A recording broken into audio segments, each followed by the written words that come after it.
Okay, let's get started for today. We are into the second lecture of week number 15, right? And yesterday, since we had only 1 hour of lecture, so today we'll try to compensate it by extending today's session to 2 hours, right? So we started with files and streams yesterday, right? And the summary of what we had discussed yesterday is that whenever you are writing a program, in a program you have variables, right? Integers, arrays, objects, and so on. So whenever you enter data into those variables, that data is in the memory, right? It is in the RAM. So it stays there as long as the program is executing. So once your program terminates, all of that data that is gone, right? So if you run the program again, you will have to enter the data again. So every time you run the program, you have to enter data. In some cases, this is okay, right? But for many programs where you are, for example, making a management system for an organization like a business or a university or something like that. So you see, you will be entering data for your employees or for your students or faculty. So you don't want that the data every time you run the program, you have to enter the data of all of the students or all of the faculty, right? You want your data to be permanently stored on the disk so that at a later stage you can retrieve it, you can edit it, you can search it, right? So this is what we were discussing.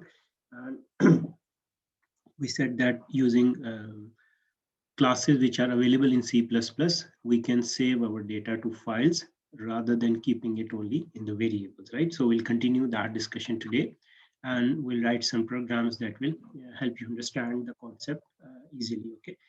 So we were discussing that C++ has some classes available which can help you when you are dealing with files, okay?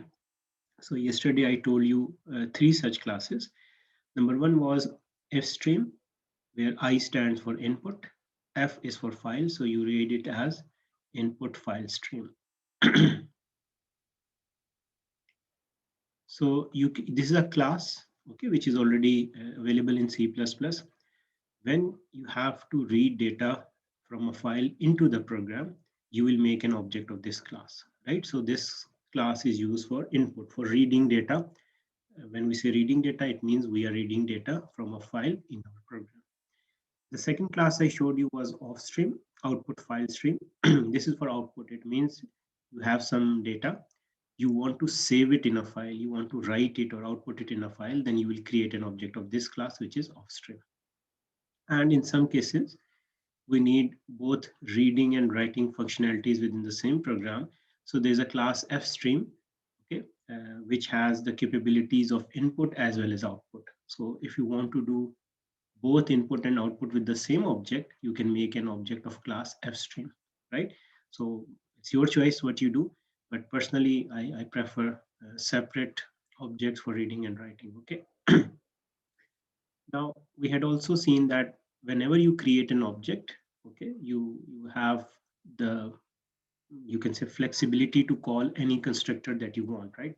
So yesterday I told you that this is name of the class, so you write name of the class, and then you can write name of the variable, right? So if you do this, the default constructor is called, okay? It means you are not passing any arguments. But this class also has a parameterized constructor in which you can pass arguments. Now, what are those arguments? You can pass name of the file in which you want to write, okay? This is one. This is one argument constructor.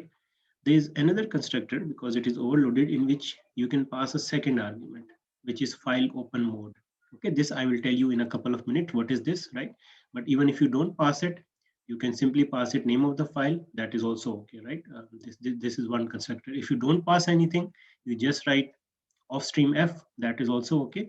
But in that case, you will have to call this function open, right? If you don't give file name in the constructor, then before writing data, you must call this function open, in which you tell name of the file, right? Because if you don't tell name of the file, then there will be an error, right? Because your program does not know where you want to write the data. So before writing anything in the file, you need to tell what is the name of the file. That you can do either in the constructor, or if you are not doing it in the constructor, you can do it later by calling this function open. Okay. So this is, I think, something similar to it. I showed you as a first example of writing data to a file, right? So you see, we want to write a string, a message in a file rather than cout, just like a hello world program of filing. So you create an object of this class of string. We did not pass name of the file in the constructor. So I'm calling this open function, and we are saying example.txt. So this is the file in which we want to write. So if this file is already present, it's okay, it will be overwritten. If this file does not exist, it will be created. Okay, so I told you last time that this file will be automatically created. And where this file is created? In your current directory, where you have all the source code of your project, right? If you want some other location, you can give some path, right? So it will be created there, but you have to be careful that you have permission to create files in that folder, okay? Anyways, now just like you used to cout something, I told you cout is an object, right? And this is an operator, and here you write something, right? For example, some string. So with cout, this string goes to the display. Okay, you see it on the screen. But here, instead of cout, now we are using an object which is my file. Rest everything, you see, this syntax is exactly the same syntax which you are using with cout. The only difference is that this thing has changed. Okay, so you are used to cout here, but instead of cout, I have written my file. What is my file? My file is an object of offstream.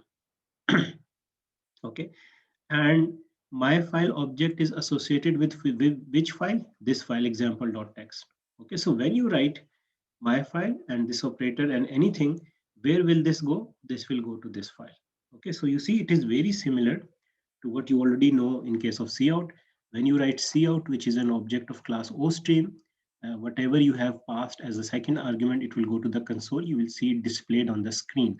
But if you are using an object of offstream, rest of the syntax is exactly the same, but whatever you have given after the operator as second argument, instead of screen, it will go to the file. Which file? The file which you specified in the constructor or using the open method. So you see, it's really simple, not very complicated. And once you are done, means whatever you wanted to write, you have done. It's a good idea to close the file. Now, what is this doing? When you open the file, so basically you see a communication channel is established between your object and this. Okay, so when you write data, data goes to this file. And when you are done, you can close so that this this channel is no longer needed. Okay, even if you don't close, the program will terminate. It will automatically be discarded. But as we always say, it's a good idea that you close the file rather than leaving it open and waiting for the program to terminate. Okay, so this is basically what happens. As I told you, that this is your C++ program in which you have some variable or some data.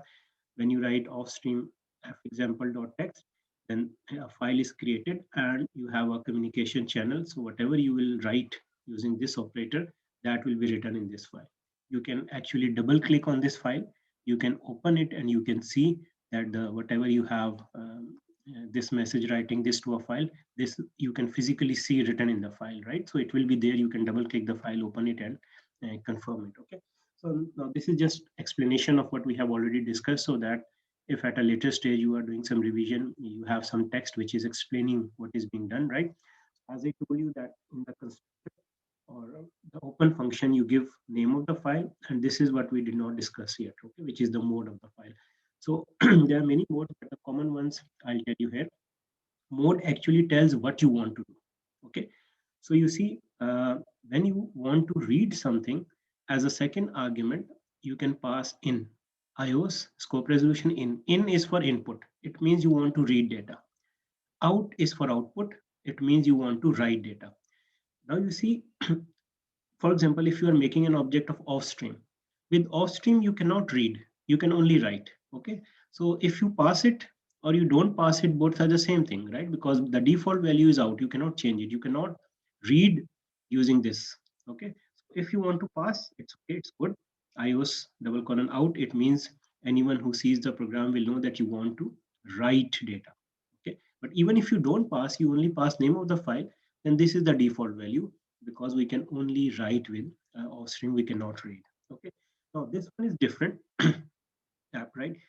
So let me just discuss what is the difference between append and out. Okay, both of these are used for writing.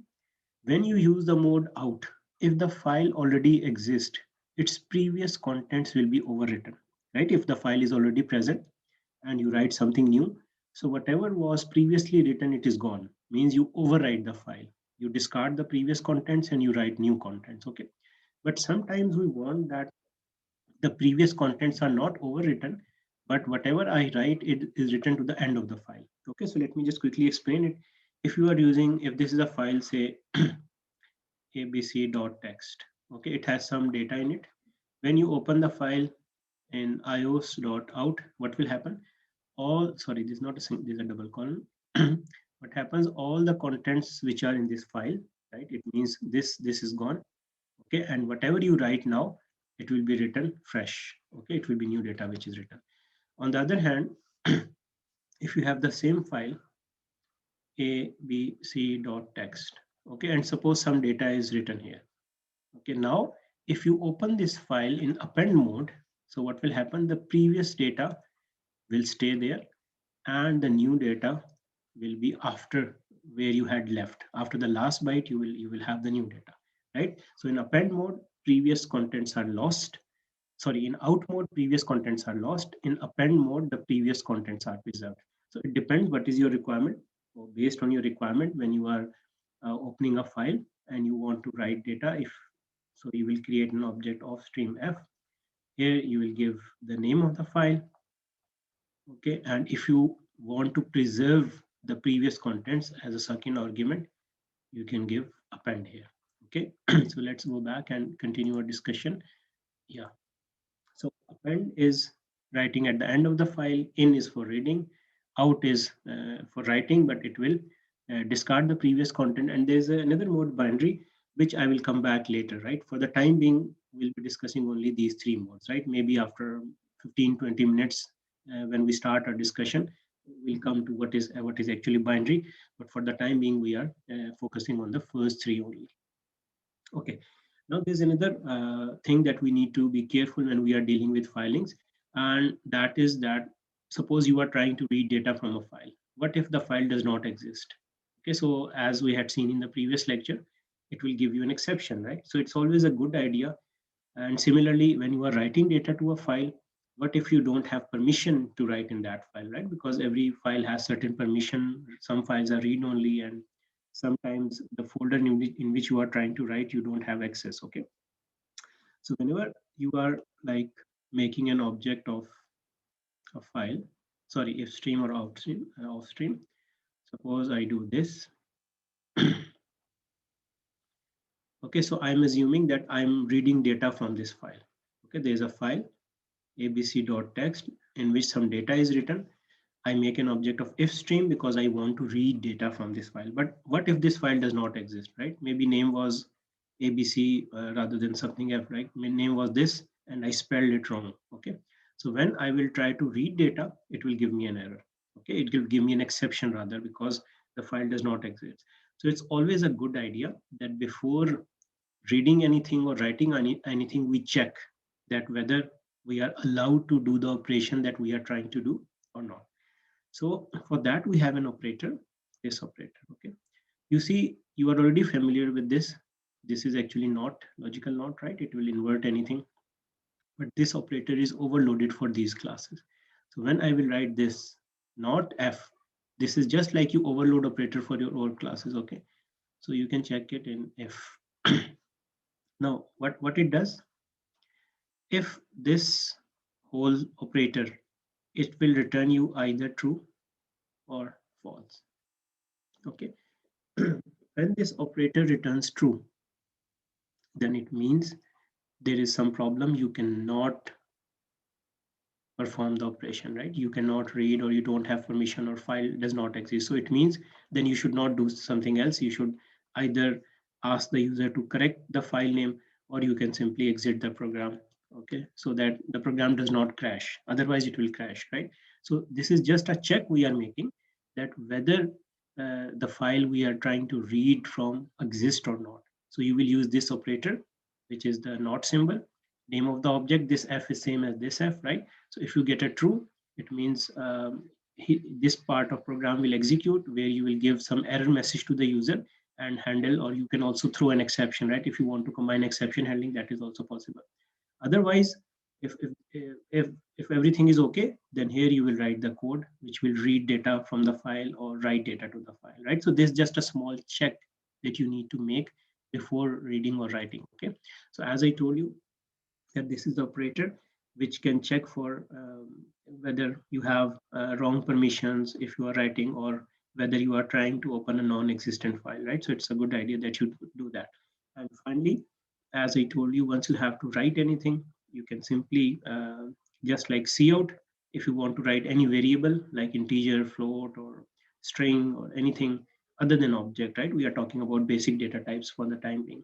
You can just like cout, I'm using this object, so this data will go to the file which you specified in the constructor. And once you are done, you can actually close the file. Okay. So now with that, we'll be writing a short program that will combine all of these concepts in a single, you can say, program, and then we discuss further. Okay. So rather than here, let me just try and make the program maybe on the compiler itself, so that it is more clean and you can also see the output. Okay. So let me share with you the online compiler. Okay. So here, what we'll do, let's write an integer to a file. Okay, so since we want to write something, what I will do, I will make an object of offstream. Okay, let's call it fout. Okay, and let's give it a name of file abc.txt. So we have created an object of offstream. Name of object is fout. You can give it any name, and we want to write data in abc.txt. And this time, instead of a string, let's take an integer. I read x is 2. Okay, now we want to write this x. Okay, so just like you do with cout, you will say fout, this operator, x, and line. That's it. Okay, now what will happen, a file will be created, and x, whatever is x, that will go to that file. Okay, it means the data too will be saved in that particular file. And as I told you, it's a good idea that once you are done, you actually go back and close this file. Okay, let me close it. Okay, so now you see this file abc.txt is created and 2 is written here. Okay, I have opened this file. You can see, since I'm using online compiler, so it is created online. If you are using it local disk, so this file abc.txt will be created in the folder in which you have your source code. Okay, so you can see 2 is written here. Okay, and now instead of 2, if I want to write something else, say 23, okay, then you can again run it, and you can see that this number will be written to the file. Okay, sorry, I missed a semicolon here.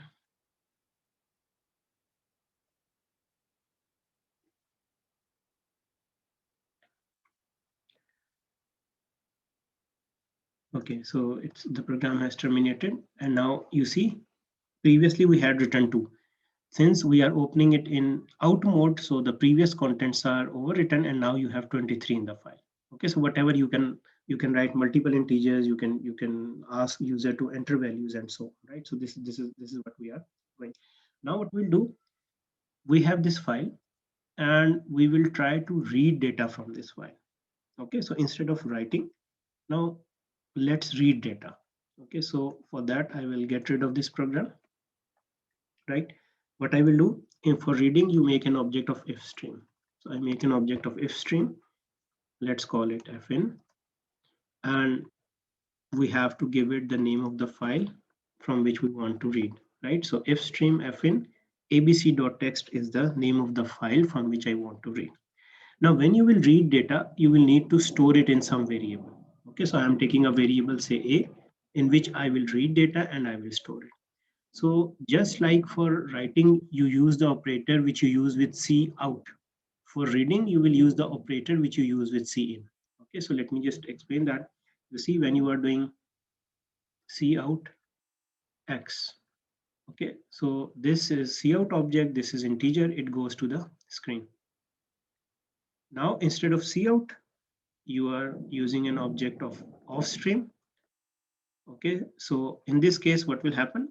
this variable, instead of going to screen, this will go to file. Which file? Which you specified when you created this object f out in the constructor. Similarly, when you say c in x, what happens? You press something from the keyboard, right? And that value comes in this x. Okay. So from keyboard, you press a key, whatever you have typed, it goes to x. Now, when you are using an object of fn, it is exactly the same syntax. You see, this is just the name of the object which has changed. Now, what will happen? Some data from a file will go to this variable. Which file? The file which you passed in the constructor of fn. So you see, both are exactly the same. Here, data with scene, data is coming from keyboard. With this object, data is coming from file. And the name of the file you have already told when you were making the constructor, right? So let me just write this program and maybe then we can have a discussion. So you see, just like I write C in A. So now I have defined A, but instead of C in, I will now write F in. Okay. Now it will read data from file abc.txt and store it in this variable A. And if you want to convince yourself data read, that what data we have read, we can also display it so that we see it on the screen that, okay, data has been correctly read. Okay. So you can run this program, okay, and you can convince yourself that whatever was written to the file, you are getting back the same thing. Okay, so now you see, I hope you can see the output at the bottom of the screen. It is saying data read 23. Okay, if you remember, we had written 23 in the file, and now we are reading 23. Okay, and even if you close this program, you execute it after 1 week, one year, 10 years, if the file is existing, your program will run, right? So now you see your data is not lost when your program terminates. Data is permanently stored on the disk. You can read it whenever you want, right? So if you have any points from this example, we can discuss and then we'll move further.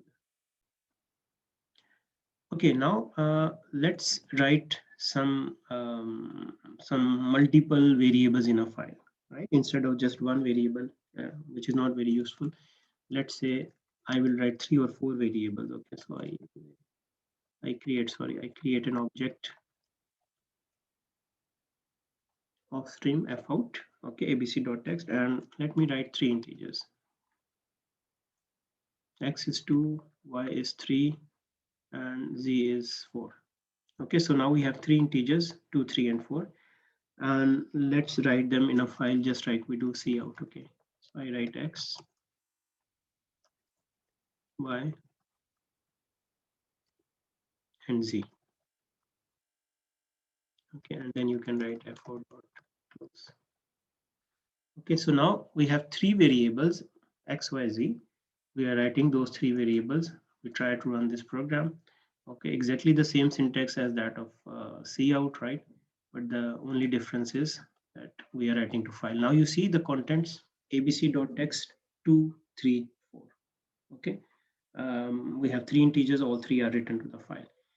Okay, you see, you can be tempted to ask, how if I only want to read 4, right? So presently we are dealing with sequential files. In sequential files, we write one data, second data, third data, right? Similarly, when you have to read, you will have to read them in a sequence, right? Because you cannot directly jump to 4 for these initial examples. Okay, maybe after half an hour we'll be doing that. But if you want to read 4 in this file, you will first have to read 2, then 3, then 4. You cannot directly jump to 4. And why we cannot do that? There's a reason. But as I told you, we'll see what is the problem with that. So for the time being, we cannot directly jump to a specific value, right? But this will change maybe after half an hour. Okay. Now we have written 3 values to the file. Now let's try to read those 3 values. Okay, so again, I will just edit this program. Instead of if stream, I'm calling it off stream. I'm changing the name of the object, right? And then I can take 3 variables A, B, and C. Okay, and then you can write F in A. So the first is read, F in B, second is read, F in C, third is read, right? But of course, I am assuming how I know how many variables are there. If you don't know how many variables are there, then we'll see in the next example how to do that. Okay, then you can display these values, right? So you see now it is the same syntax like C in. Okay, and the only thing we have changed is that rather than cin, we are using the name of the object which we specified in our program.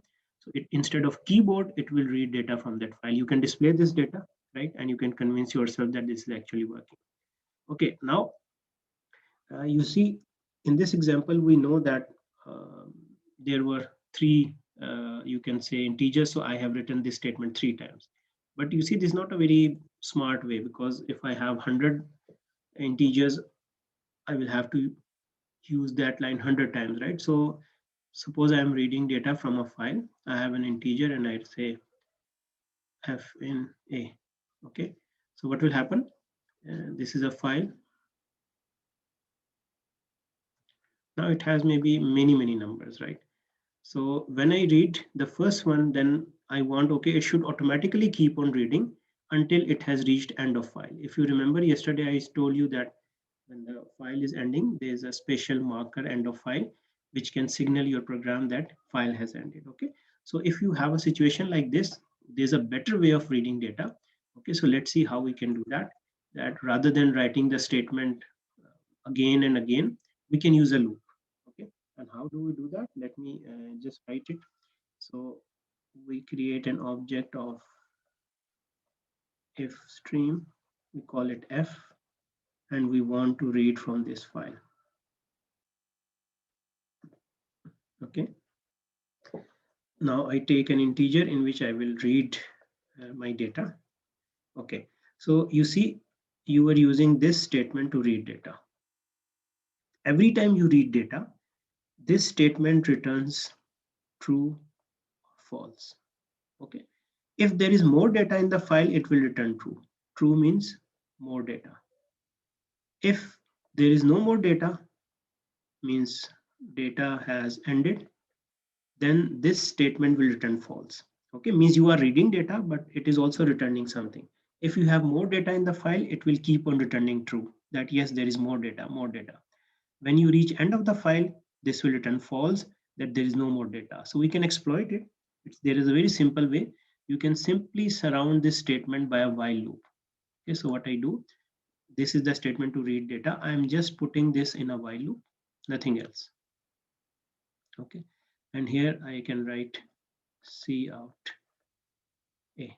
Okay, now let me explain it stepwise, that what is actually going on here. So I'll just make a small file with 3 or 4 integers, and then we'll discuss how it is actually working. Okay, so yeah, so this is your file abc.txt, abc.txt. Okay, suppose it has 2, 3, 4, 3 integers. Okay, so initially your file will read the first data, which is in a. Okay, and since there is more data in the file, this statement will return true. So you will see this is your screen, means because we are outputting the value.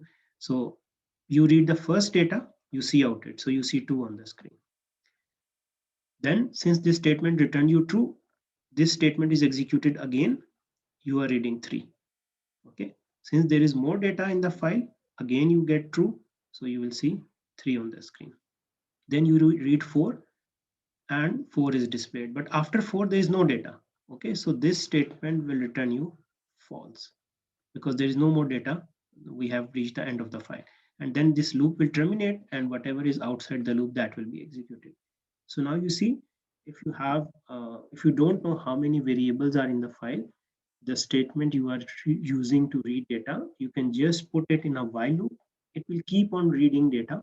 You can do whatever you want to do with this data. I'm only displaying it on the screen, but you can do something else. You can use it in a formula or whatever you want. So simply using this statement in a while loop, you can read all of the data from the file. Okay, so let's just see these examples, the same examples in the slides, and then maybe we can discuss further. Okay, so this was the first example that I had shown you, where we are writing a simple one integer in a file. So we create an object of offstream. We are associating it file abc.txt. We take an integer, which is 2. And just like you write coutx, it is exactly the same syntax, only this thing is different. Instead of cout here, if you write cout, it will go on the screen. But I'm not writing cout, I'm writing this. What is this? It is an object of offstream. So this object is associated with this file. So this statement, what it will do, it will send your variable to this file abc.txt. So 2 will be written here, right? And the next example we had seen, we were reading the same data. So read data, you create an object of if stream, and you use exactly the same syntax which you read with, which you use with cin. So instead of cin here, I'm using this. So instead of reading from keyboard, it will read from this file. Okay, so this 2 is read and it goes to variable a. You can display it and convince yourself that data is read correctly. Then we had seen this example that, okay, if we have multiple integers, we can write them in a file, no matter how many integers are there, and you can read them. But the problem was that this is not a very good way of writing a program, right? That I already know there are 3 integers, so I have to repeat this statement 3 times. This can also be 300, okay? So this is fine, syntax wise it is correct, it will work, but there's a better way of doing it, right? Which I showed you, that you can put this statement in a while loop. So it will keep on reading data from the file, and when it reaches the end of the file, this will return you false. Okay, so you will be reading all data from the file until end of file is reached, right? So these were few examples. These are very basic examples, right? I understand that you must be thinking that, what if I want to directly read a certain record? What if I want to write complex data like objects, right? So all of those examples are coming in a while. We are just looking at very, very basic examples, right? So don't worry, all of those complex examples will be covered, right? So if you have some comments, we can now discuss those. Okay, now let's discuss some more details using the same examples, right? And you see, presently we are using this operator for writing, means just like cout, and this operator for reading, just like cin. Okay, so if you have some small data like means integers or strings, then you can use these operators, but they also have some drawbacks. Okay, so I will write two programs, one on the left and one on the right. Okay, so when you will write this and when you will write this. Okay, so this is your file.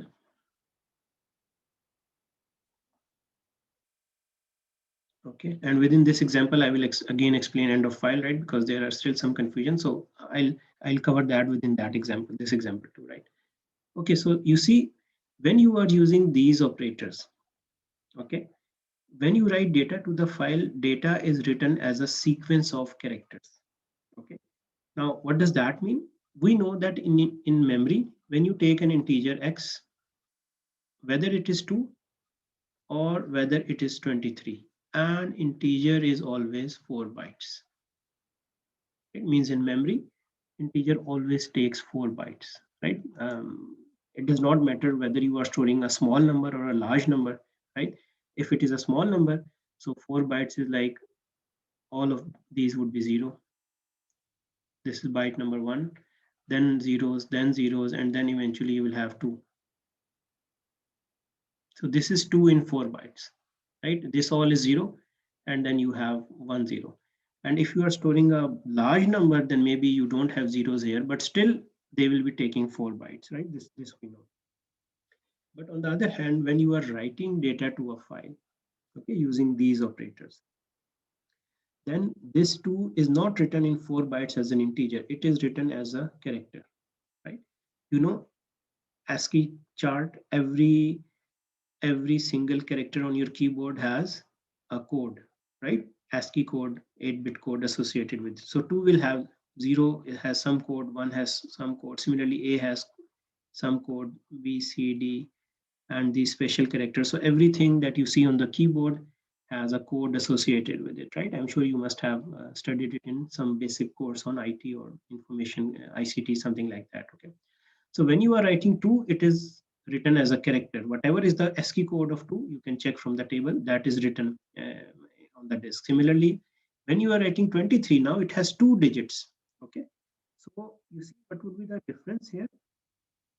This is taking 1 byte. Why 1 byte? Because there is 1 digit. This is taking 2 bytes. Why 2 bytes? Because there are two digits. 1 byte for 2, 1 byte for 3. It means if I'm writing a number like 2341, it will be taking 4 bytes. And if I'm writing 1, 2, 3, 4, 5, how many digits are there? 5. So it means it will be taking 5 bytes. Now, why is it different? Because when you are writing data to a file using these operators, everything is written as a sequence of characters. Whatever is, it does not care it is an integer in 4 bytes in the memory. It says, okay, it is 2. What is the ASCII code of 2? Whatever is the code, it is written in 8 bits or 1 byte. So if your integer has 2 digits, it will take 2 bytes on the file. If your integer has 4 digits, it will take 4 bytes. If your integer is one single digit like 2, it will take only 1 byte. So you see, it is not something very nice, right? Because we want that in memory, 2 and 23 both are taking 4 bytes. But when I'm writing on the file, the number of bytes depend on how many digits are there, right? So this is a you can say problem or drawback which will also cause some issues, but we'll discuss these in that how to solve these issues in the subsequent example, right? But before that, let me just again explain end of file, right? So you see, end of file means that you create a file, you write some data. For example, I write 2 here. So after 2, there is nothing. Nothing is written. Okay. So after 2, there is end of file. EUF. You cannot see it physically. You are not writing it, right? It is being managed by the program automatically, which is good. Otherwise, if we have to do it, our life would be difficult. So you see, let me just clean this and explain it again. Suppose I create a file. This file is blank. Nothing is in this file. I write 2, I write 3, I write 4, and then I say f dot close. Okay. Then after this 4, okay, there is nothing, right? Because we only write 3 integers. So nothing means end of file. It's simple, right? If there is nothing, your file has ended, it is end of file. The only thing which might be confusing you is that you do not see physically written that it is ending, right? So you can think of it that there's a road or a rail track, right? So this is a rail track, okay?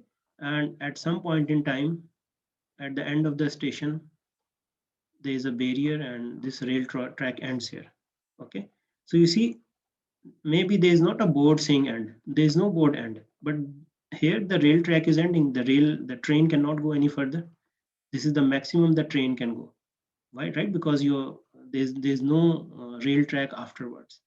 So it does not mean that there has to be a signboard on which it is written end. Okay, if it is there, it's good, driver can read it. But if the rail track is ending, there's a barrier at the end, then it means nothing. There's no further track, you cannot go further, right? So you can compare it with that. Okay, so okay, let's now discuss the next concept, which is again related. Is I'll be telling you about two functions, which are tell and seek. Okay, again, these are different functions which are available in these classes. We'll be looking at that, right? Okay, so suppose you are writing data to a file. Okay, so this is our file. Okay, and we want to write some data to it. Okay, before tell and seek, I'll just maybe do one more example, and then I'll link that with tell and seek. Okay, the first one is that suppose I'm writing two integers in this file. X is 2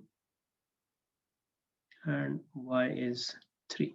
Okay, if you remember, when I had given you example, I had written f out x and line y, something like that. So it means the file will look like this. Okay, now let's assume someone does not put this end line. Okay, so what someone does, they simply write f out x, out y. So you see there is no new line character.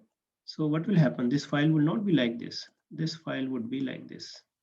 2 and 3 would be written together, right? 2 is taking 1 byte, 3 is taking 1 byte. There is no space, no new line character, because while writing, I did not put end line or space or tab or anything, right? So it would be like this. Now you see, if I write two integers like this, now when I will read data, so your program will think it is one single integer 23, right? Your program has no way of knowing, because you saved it, you close the program, this is a file, you send this file over the internet to someone.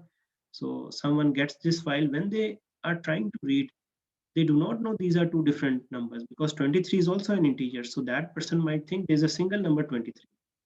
Okay, and this problem will become much worse if we are writing multiple numbers, right? Suppose I'm writing three numbers in a file, like 2, 3, 4, 5, maybe four numbers, okay? And after every number, I'm putting either a new line or maybe even a space. That is also okay. 2, 3, 4, 5. Even if you put a space, still I can see that there are four numbers. Okay, you can put end line or a space or a tab. So both of these are fine. But what will happen if someone does not put these? Someone write 2, 3, 4, 5, and I ask you, okay, read data from this file. So now you see, you don't know how many numbers are there. It is possible that this is one number. This whole is like 2, 3, 4, 5. It is also possible that these are two numbers, or it can be 234 and 5, or it can be 2, 345, or it can be three numbers like this, or it can be four numbers, 2, 3, 4, 5. So you see, there's a very serious problem with this, that if I am putting a space or a new line character, then it is okay. You will, whenever you will write f in, it will read this, then this, then this. So you know there are four integers. But if I'm not putting a space or a new line, then if you try to read it, it will read it as a single integer in one variable. Okay, so a would be like 2, 3, 4, 5, which is incorrect, because these are actually four different you can say numbers. This is another problem with using these operators for reading and writing, that every time you write a variable, you will have to put either a space or a tab or a new line character or any white space character, so that when you are reading, you know how many variables were written. Okay, so that's why we do not actually recommend these operators when you are writing integers or float or anything else. If you have to write text, okay, that's okay, right? Because text is just a sequence of characters. There's no problem, you can write it with these operators. But when you are writing numerical data like integers or float, okay, so you see there's a limitation that you will have to put a new line or a space between different variables, so that you know how many variables are there. Otherwise, at the time of writing, there will be no problem, but the problem will come when you will be trying to read data.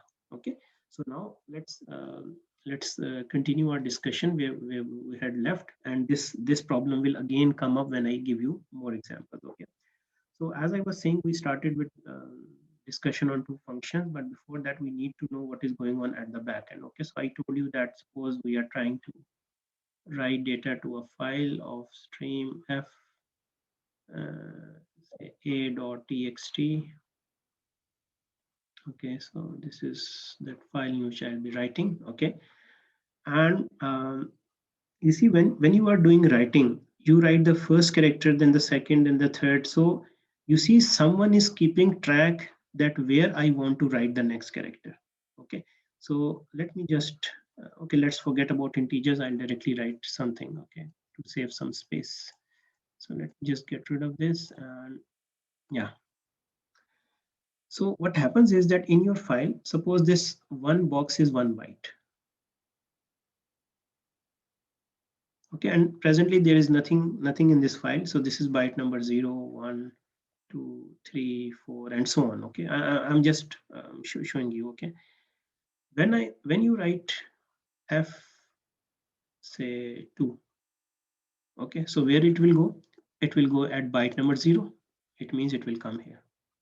Okay, now when you write another statement, say f 64. Okay, so where will this 64 go?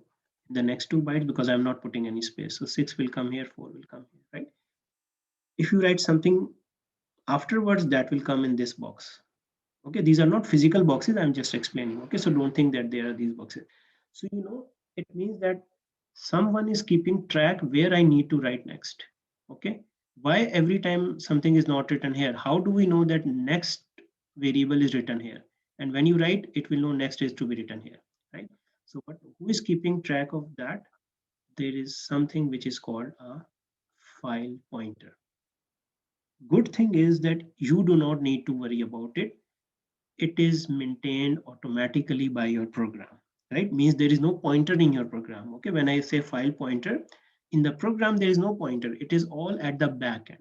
Your program is automatically managing it. Okay, now how is it managing it? Let me do it again so that we are sure what is actually going on. When you open a file, okay, when you open a file like this is blank, there is no data.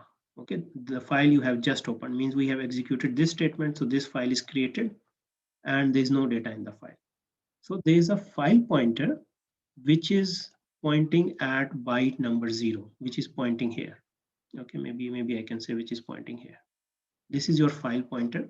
So when you open the file pointer is at byte 0. It is telling you that here you will be writing data. When you write 2, okay, what happens? This 2 comes here in the file and your file pointer will be incremented automatically. So now your file pointer will not be 0, it will be 1. Why? Because it is saying next you need to write at byte number 1. What do I do? Next I write 64. So 64 will be written here and here, 0, 1, 2, and now your file pointer will be at 3, right? So file pointer is automatically moving and it is telling you where you need to write the next data. But again, this all is done automatically. You are not doing it. There is no pointer in your program. This is all done automatically by the program. So if someone asks you what is a file pointer is managed by the program, which keeps track that where you need to write data. Okay, I will give another example with reading, right? Reading is similar, but I will explain it separately. So presently we are discussing from the perspective of writing. So what is a file pointer? A file pointer tells you the location of the next byte where you have to write data, and it all is being done automatically. We don't have to do anything. We don't have to worry about it. Now, exactly the same thing happens when you are trying to read data. Okay, if some data is written in a file, okay, suppose I write 2, then I put a space, then I write 64 space, and then I write maybe 34 space. So when you are trying to read the data, initially your file pointer is here at byte 0. You will read this data, then your file pointer will come here, then your file pointer will come here. Okay, so the example that I was showing you when we are talking about end of file, so your file pointer will automatically keep on moving, and when there is nothing left in the file, okay, so this will actually signal your program that the end of file is reached, there is no more data, right? So this was some back-end information, but the good thing is that, as I told you, you don't need to worry about it. It is all automatic, but we should know what is going on, right? Because this is how program is actually managing it. Okay? And now just to convince you that how it actually works, I'll write a program and then we'll see how this file pointer is moving. Okay, now if you are interested that, okay, I just want to see where is the file pointer currently. Okay, maybe you just need to print it that, okay, I have written 2 in the file. Okay, and now I want to see, okay, what is the current location of the file pointer. So there is a function which is called tell. Okay, what does it tell you? It tells you location of file pointer, and it will return you a number, byte number. Okay, it is not an address, so don't worry that these are not the pointers that you were looking at previously. When I say file pointer, it is actually byte number. So it is an integer actually. Okay, it is not that address. So please don't, if you're not very happy with pointers, don't worry, these are not those pointer. When we say file pointer, it is byte number, so it will be an integer, that okay, I am at byte number 10, I am at byte number 4. So what I'm trying to tell you is that if I have data like this, you read 2, you read 3, and then you say, okay, which byte number file pointer presently is. So you can call this tell function. Okay, now tell function, you see, has actually two versions. One is called tell p, the other is called tell g. There is absolutely no difference between these two functions. The only thing is that tell p is a function of offstream and tell g is a function of if stream. Okay, so if you are writing data and you want to see where is my file pointer currently, then you will call the function tell p. Okay, why this p? Because p is for put and g is for get. Get is like reading, put is like writing. Okay, this is just so that you don't mix up. Okay, if you are confused which was tell p, which was tell g, p is for put, g is for get. Get is like reading. So if you are reading data and you want to see where is my file pointer, you will call this function. If you are writing data, you will call this function. Okay, so I'll show you example. Don't worry with the examples. This will be very clear. Okay, so rather let's do an example. Okay, so before moving further, why not do an example first and convince ourselves that what is happening. Okay, okay, so I'll be writing off stream f and some file a.txt. Okay, next you see I have opened the file. I have not written anything. So where should be file pointer? File pointer should be at byte number 0. If this is the file, there is no data. So file pointer should be at byte number 0. So if you want to convince yourself, you can write integer. What is the current location? And you can write f dot, since f is object of offstream, so you will write the function tell p. Okay, you cannot use tell g with offstream. If it is if stream, you will use the function tell g. And now you can say cout position. Okay, and if you run this program, it will print 0. Why 0? Because there is no data in the file. File pointer is currently at byte number 0. Now let's write something and then see where does the file pointer go. Data is say 10. Okay, and then we write this data to the file. When you write this data to the file, 10 is here. So 10 are 2 digits. How many bytes? 0 and 1. They are covered. And now your file pointer would be at 2. It must be at 2. And if you want to convince yourself, you can again position.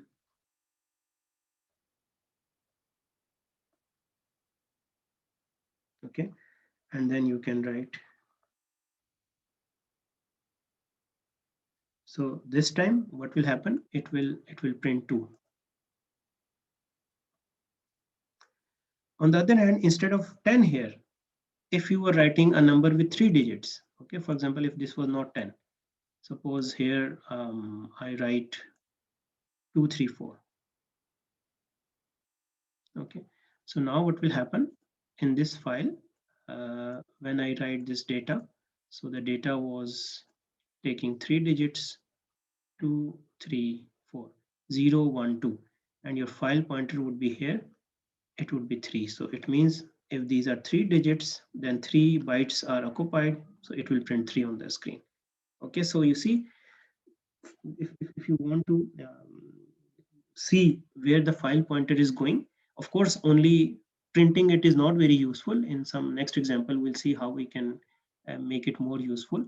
But if you want to, for the time being, just see and convince yourself that the file pointer is actually moving, you can see this example. Okay, and let me just show you this example on the slides. I had it. Yeah, this is the slide along with the output. Okay, So let me just share it with you. So this is exactly the same example, and you also have the output, okay, that you have, you are writing 10 to the file. When you call the function telp in the beginning, it will give you 0 because there is no data in the file. When you write 2 digits, so 0 and 1, these bytes are occupied, and you will see 2 on the screen. So you can keep on writing data, and you can just check where the file pointer is, okay. And similar to that, before taking your queries, I'll just explain a related function. Okay, just like tell function, what is tell doing? Tell is only giving you that, okay, where is the file pointer? So when there's another function which is called seek. Okay, seek is used to move the file pointer. Okay, if you want to move the file pointer yourself to some location, you will use this function seek. Now, what does it mean? Just like tell, seek also has two versions, seek p and seek g. Okay, now let me just take a file. Suppose this file has some data. Okay, this is our file. This file has some data. Okay, and again, this discussion is valid for both reading and writing, but we can do this example with reading or writing, anything. Okay, so maybe we do it with reading. Okay, so if you create an object of if stream f and you give the name of this file, okay, what will happen? It will read sequentially. It will read the first data, then the second data, and the third data, and file pointer will keep on moving. If you say no, okay, directly read from this line, okay, directly jump to this part which someone asked in the beginning of the lecture. So you see what we need to do. We need to skip all of this. We need to jump directly to the location. Okay, means we need to move the file pointer to some future location from where we can directly read data. So for that, there is a function which is called seek. So if you write f dot seek, suppose I give it 100. So what will happen? Your program will directly jump to byte number 100 in the file. For example, it will jump here if this is byte number 100. And then if you read data, so it will read data from this byte. Okay, similarly, if I pass it some other integer, you just have to pass an integer here. So what will happen? Your file pointer will go to that location in the file and it will start reading from there. Okay, but of course, we don't know what we have to pass here. Okay, I'm just passing an integer because it is the first example, because we don't know what is at byte number 100, right? This we don't know, but later on we'll do something better so that we know where we have to jump. So seek function will take your file pointer to any location. You just need to pass an integer to this. So when you write like this 50, your file pointer will directly go to byte number 50, and then you can read from there. If you want to go to some other location, you can just pass it as an integer. Your file pointer will go directly to there. Okay, so I understand this is not very this can be slightly tricky. So let me give you a summary of these, and then maybe we can discuss. Once we write the program, I hope things will be better. Okay, you have two tell functions, tell p and tell g, and you also have two seek functions.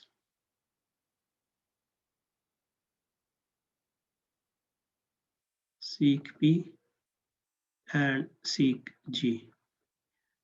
Tell functions return an integer.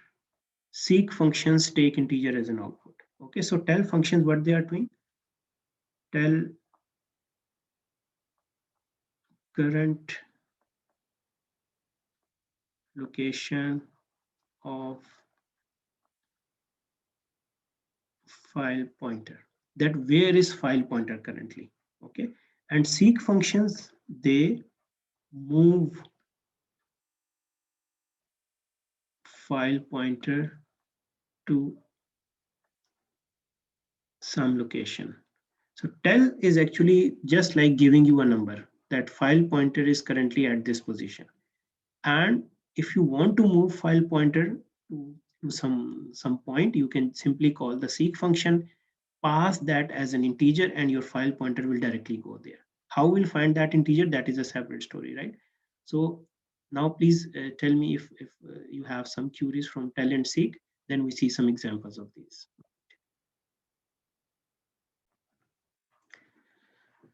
Okay, there's one last thing about seek function, not tell function, before we move on, which I need to tell you, that you see many functions that we see they have overloaded version, right?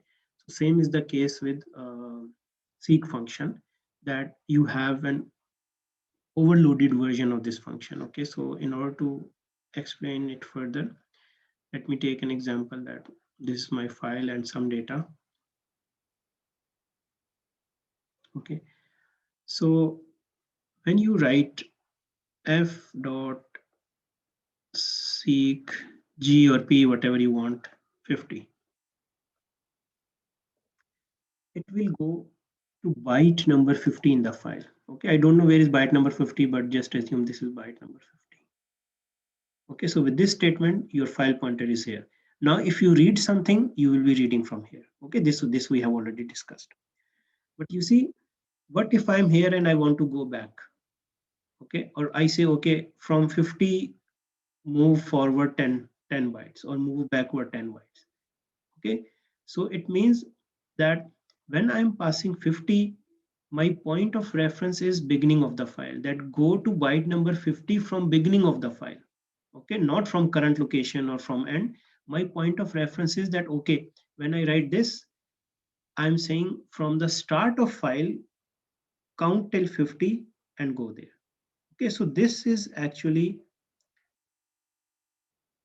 written like this. We are writing this, but there's a second argument, which is your point of reference. And by default, that is beginning of the file. So actually, when you write this, it is actually this. What is BEG? BEG is short for beginning. This is the default value. When you don't write this, this is actually this. So both of these are actually equivalent, right?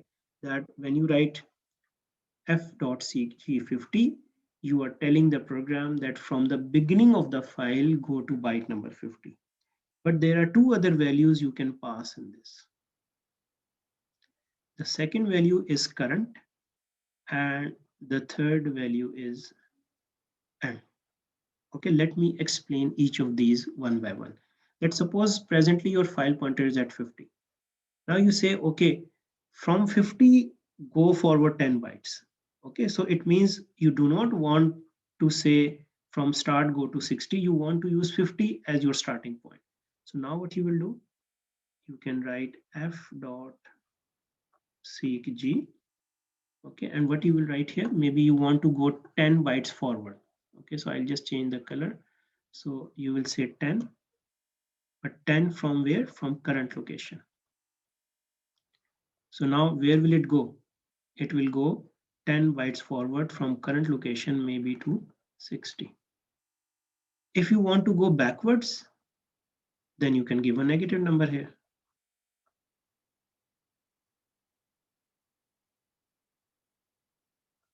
So it will means from current location, go back 10 bytes. So when you go back 10 bytes, maybe you reach here, which is 40. Okay, and similarly, if you want to use end, so you see from end you cannot go forward because there is no data in the file. From end you can only go backward. So you can write something like f dot seek g.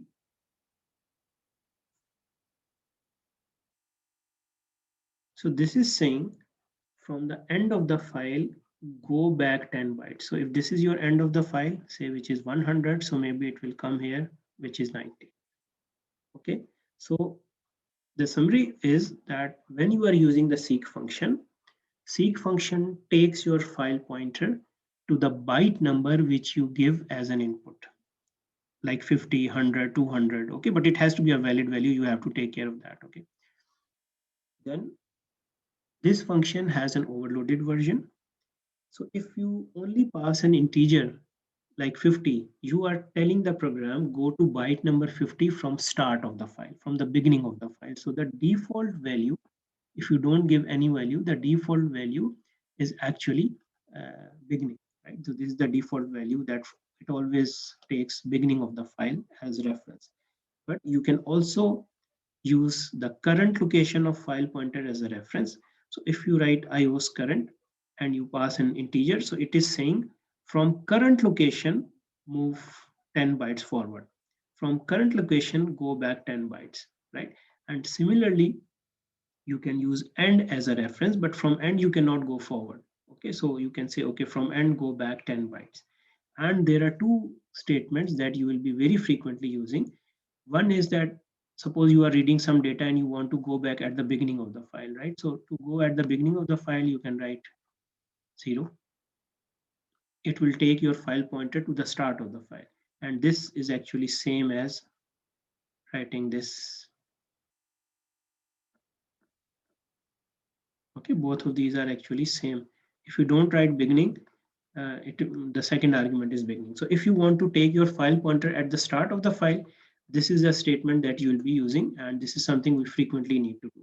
Sometimes we need to take our file pointer at the end of the file. Okay, so an easy way to do this is, so this will take your file pointer to the end of the file. Okay, we are saying go to the end of the file and move 0 bytes. So in other words, we are saying go to end of the file. So these are the two, you can say, important statements that we'll be frequently using. Now let me show all of this discussion to you in a summarized form in the slides, and then maybe we can continue our discussion with your queries. Okay, let me just switch back to the slides so that we can discuss this. Okay, so there you go. So as I told you, we have two tell functions and two seek functions. Tell functions belong to, tell functions are for getting the location of file pointer. Seek functions are for moving the file pointer. Okay. So there is a function tell p, which is actually, when you see this p, okay, p is for off stream, right? As I told you that p is for put, so it is output. So that's why these are members of off stream class. When you see g, G is for get, which is like input, so that these are actually members of fstream class. So tell is for reading where the file pointer presently is, and seek is for moving the file pointer. Okay, now as I told you, in the seek function, there's an optional argument which you can provide, that whether you want to move the file pointer with reference to the start of the file, end of the file, or current location of the file. Okay, so these are few examples which will explain you. When you write some object name, say f or anything, seek g0, so it will take your file pointer to the beginning of the file. When you pass some other integer n, where n can be anything like 50, 100, or 500, anything, so it will take your file pointer to nth or 58th or 100 byte from the start of the file.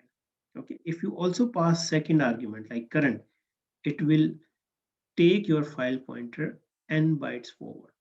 Okay, and similarly, if you write end, from end you can only go back, so it will take your file pointer 5 bytes from the end of the file. Now these are some examples, right? For example, you see when you say 14 current, so move forward 14 bytes from current location, move backward 18 bytes from the current location, move byte number 22 from the beginning of the file. And if you don't write anything, still it will move from the beginning of the file, right? And as I told you, these are the two important statements that you frequently need, that whenever you want to move from the beginning to the beginning of the file or the end of the file, then you will be using these statements. Okay, and finally we have that statement, the program that I showed you, that you can just play with the seek and tell function. With the seek you will move the function, with tell you get the location of the file pointer, right? But please be careful, when you are writing data or reading data sequentially, there is no need to move the file pointer yourself. Your program is automatically doing it, okay?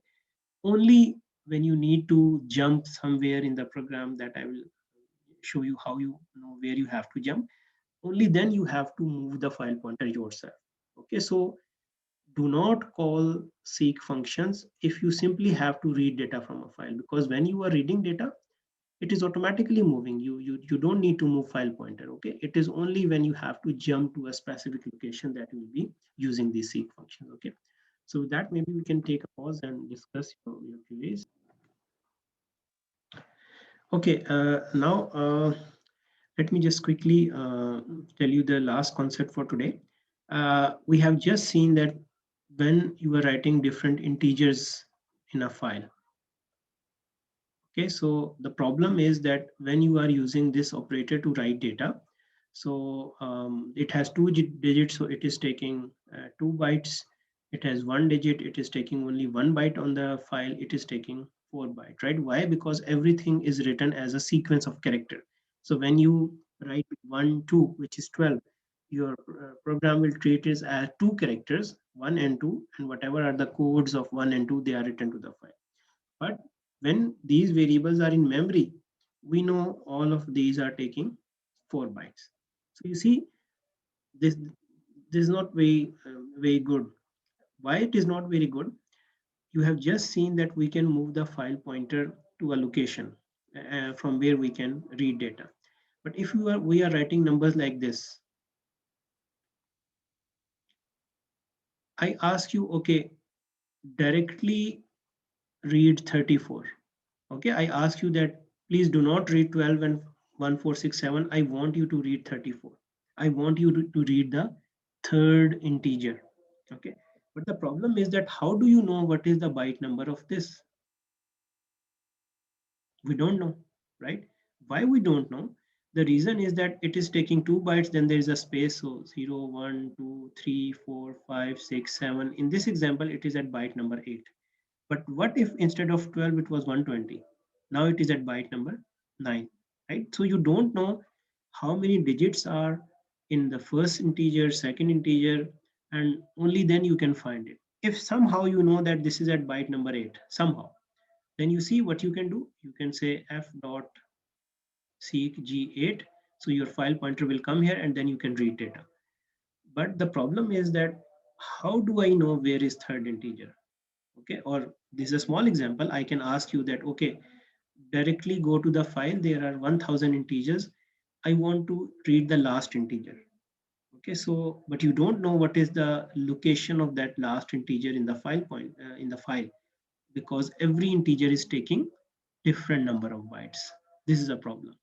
So in order to solve that problem, you see this problem can be solved very easily if we make sure that size of a variable on file is same as size in memory. Okay, for example, in memory integer is of 4 bytes. So if on the file it also takes 4 bytes, then things would be much easier for me. Why they would be very easy? Because when you will be writing data, okay, so you know if you are writing x, y, z, this is taking 4 bytes, this is taking 4 bytes, this is taking 4 bytes. Okay, so what will happen, irrespective that this is single digit, 2 digit, or 3 digit, if somehow we can ensure this, how, that I will tell you. If somehow we can make sure that whenever you are writing an integer, it is taking 4 bytes, now you will know that in the file, first 4 bytes are for first integer, then this is your second integer, and this is your third integer, and so on. Okay, so now you see, if I ask you that read the third integer, you will say, okay, I have to skip 8 bytes because first I have 4 bytes x, 4 bytes y, and I directly need to go to byte number 8 where I can find z. Okay, so this is the general idea, that instead of writing everything as a sequence of characters, we will do something else in which we'll make sure that size on the file is same as size on the disk. If we are writing an integer, if it always takes 4 bytes. So you know very well that if there are 1000 integers, there are 4000 bytes. And if I say, okay, please go and read the last integer. So you can very easily do that, because you know where that you can simply do an arithmetic, you can multiply, and you can easily jump to that location in the file. So in order to do that, what we do is, the first thing is we get rid of these operators. Okay, we do not use these operators. Okay, because these are the operators which are writing everything as sequence of characters. What we'll do, we will use two other functions. Okay, for writing, for example, if you are writing data, you have a function in offstream class which is called the write function. And for reading data, you have a function in this class which is called the read function. So what we are saying is that if you want to write data to file in a better way, instead of this, we'll be using this. Okay, means do not use this operator to write data, use this function. I will explain how this function works. And similarly, when reading data, instead of this operator, it's better if you use this function. Okay, now how these functions work, that I will tell you. But when you will be using these functions, the advantage would be that whatever is the size in memory, you will have exactly same size on the file. So you will know perfectly that where one integer is ending and where the other integer is starting. And in that case, you will not be required to put any spaces either, right? Because when we are writing data, say I write an integer 2, 3, 4, 5. If this is one integer and this is second integer, you don't need to put any space or endline, because we know that first 4 bytes belong to first integer, next 4 bytes belong to next integer, right? So it would be very easy. So I'll show you its syntax in the next lecture, but this was just the motivation that what are the disadvantages of using those operators, right? So if you have some quick comments, please let me know, and then we can discuss further.